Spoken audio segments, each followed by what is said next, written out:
Thank you, Deepu, and good day, everyone. My name is Jamshed, and I'm working as a senior manager research and conservation with WWF Pakistan, and also I'm leading vulture conservation work in Pakistan.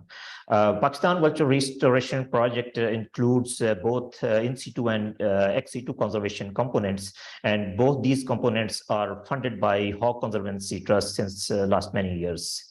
Next slide, please. In ex situ conservation, we have vulture captive breeding center in Changamanga, which was established in 2005. And the objective was to maintain a viable population of oriental white-backed vultures in captivity and eventually produce vultures for release back to the wild. And also to create awareness about vultures among students and other people.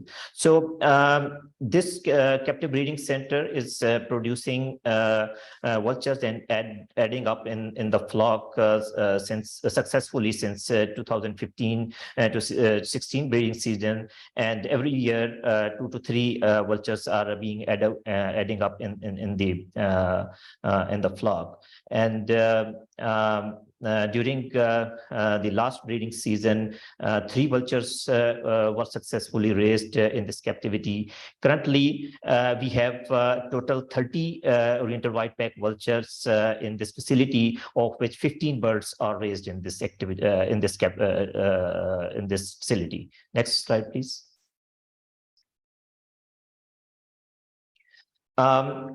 In Changamanga, all the nests are repaired every year, cleaned, and especially like during the last breeding season, all the nests were replaced with the new material and purchase, and all other things were like cleaned. Two new nests were installed in the aviary during the breeding season. Deworming of all vultures were conducted, and exposure visits of students from schools, colleges, and universities, and also officials from different departments visited in the aviary, and all were sensitized about the vulture conservation work. And this year, we also get repaired this aviary like after since last 15 years. So this aviary was repaired a couple of months ago. Next slide, please. In situ conservation, the objective was to establish vulture safe zones from NSAIDs, monitoring population of vultures, monitoring NSAIDs in veterinary markets, and enhance the availability and usage of alternate safe NSAIDs, for example, meloxicam, by lobbying, and also advocacy and lobbying to ban other harmful NSAIDs, for example, ketoprofen, cyclophosphamide, and flunixin, and establish nature clubs at schools in vulture safe zones to create awareness among students, and also increase awareness through media awareness sessions and trainings among veterinarians, farmers, and communities.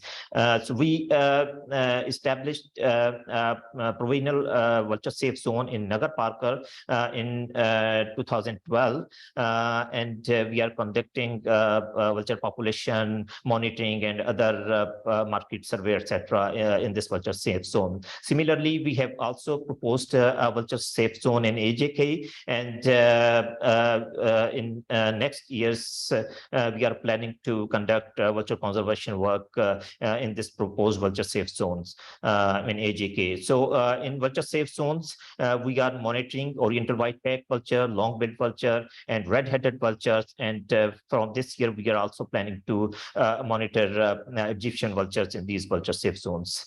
Next slide, please.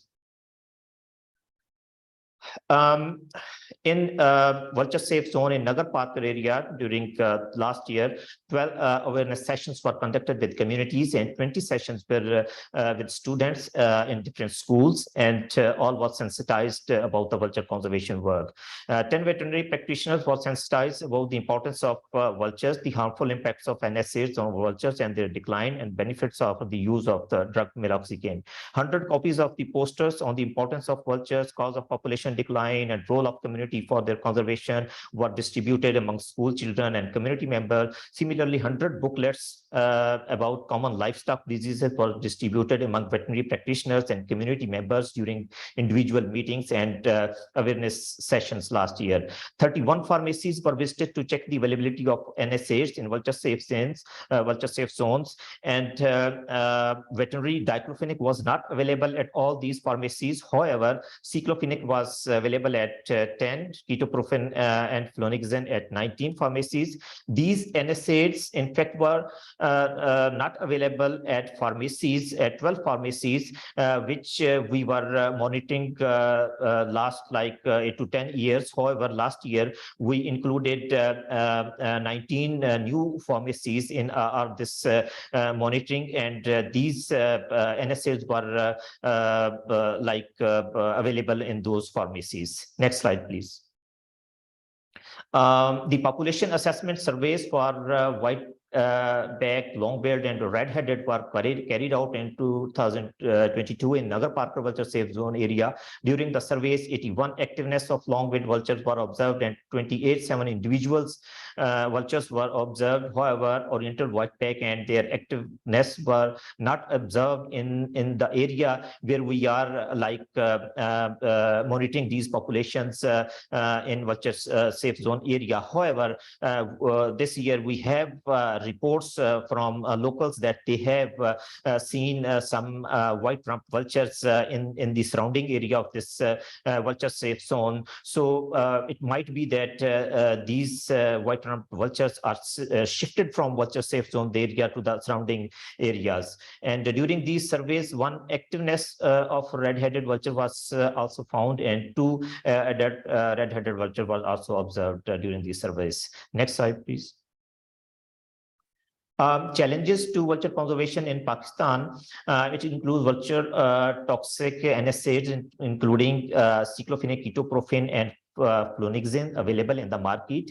There are reports in some areas that human diclofenac is being used in veterinary practices. Although in Pakistan, vials more than 3 ml are not available. However, there are reports that in some areas the human diclofenac is used. So limited awareness among all the stakeholders, ecosystem services of vultures are not valued by the society. Vulture safe zones don't have any legal protection status. Meloxicam formulation need to be improved. Species are protected, but their habitats are not. Harvesting of medicinal Google plant from Karanjar Hills during the breeding season of long-billed vulture that causes disturbance for vultures, and post-funding and high field costs in remote landscape area of vulture safe zones are the challenges. Next slide, please. Lastly, the way forward, we have a plan to lobby with the Drug Regulatory Authority of Pakistan to ban harmful NSAIDs, that is cyclophenac, ketoprofen, and flunixin, while incentivize improved formulation of meloxicam, and to register another safe NSAID, that is tolfenamic acid, and to maintain single dose vial of human diclofenac, and not to register nimesulide, and also establish procedures by veterinary drugs with unknown effects on vultures have shown to veterinary use withheld and withdrawn until scientific testing of GIPS vulture establishes. And similarly, contact and sensitize of pharma industry and also maintain the captive population of Changamanga Captive Breeding Center in good health. Will continue with this, and declaration of the potential vulture safe zone in AJK area. We are planning to conduct activities in this vulture safe zone area, monitoring of availability of NSAIDs for veterinary use in representative samples of pharmacies, both in AJK and in Nagar Parker in Sindh area, and also monitoring wild population of long-billed, white-rumped, and red-headed and Egyptian vultures in Sindh and AJK area. Next slide, please. Thank you for your attention, and I'm also thankful to WWF Pakistan and especially the Hawk Conservancy Trust for providing funding for vulture conservation in Pakistan. Thank you.